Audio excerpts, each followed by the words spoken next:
Invisible on ABC 7 News, brought to you by Street Auto Group. Our community matters. ABC 7 has begun a year-long project on homelessness, and tonight we look at the men and women who serve this country, who sometimes return home broken and in need. And when they find themselves homeless, there are people in our region who are dedicated to making sure they don't become invisible. When you send young people to war, any war, the results are predictable. We have known for generations the effect battle has on the human psyche. Depending on the era, it's been called shell shock, battle fatigue, or post-traumatic stress syndrome. And soldiers since the days of ancient Rome have suffered from it.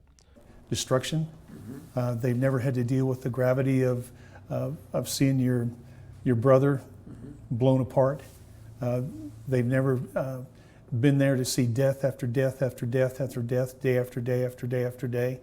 And for as long as tribes or countries have gone to war, warriors have often dealt with the horrors of battle with alcohol or drugs. They have talents, they have potential, they have spirits that need to be unearthed, if you will, from the things that have caused their homelessness. For some, that deadly combination has been more than they can handle and has left nearly 50,000 veterans homeless. That's 12% of the overall homeless population.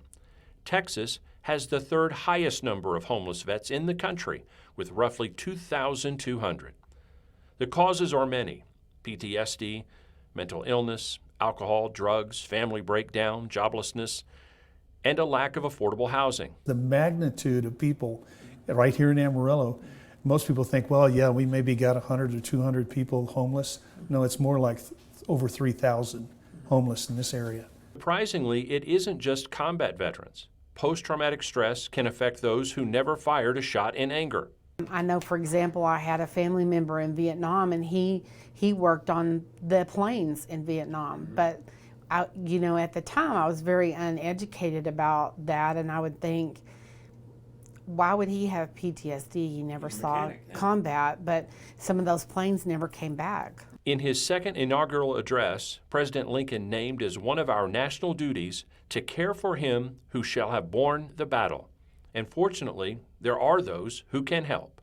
We provide structured living programs for homeless men or men that are at risk of being homeless, where we have a shelter program that they come into initially to really kind of get stable, help them get attached to different services. I have to say, I'm so happy that we're getting better and better at not only identifying the issues with our veterans, but treating them with the services they need to improve and get things in their life back on track again. And often the first step is something as simple as shelter. Communities of faith have a role in this as well. And that's why initiatives like the Interfaith Campaign for the Homeless is so important, because they're helping agencies who are trying to address the issues of homelessness. The continuum of care is so important because those are all the agencies that are addressing homelessness that are coming together and trying to raise awareness. Most veterans move back into society and pick up their lives where they left off. But even then, the war, any war, their war, is never far behind. Whether the war was hot or cold, whether you were stationed overseas or stateside, everyone who served this country did their bit. Finding help for those in trouble is ours.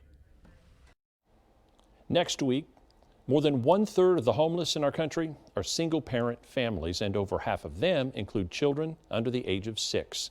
We'll find out why and where they can turn for help in our next installment of Invisible.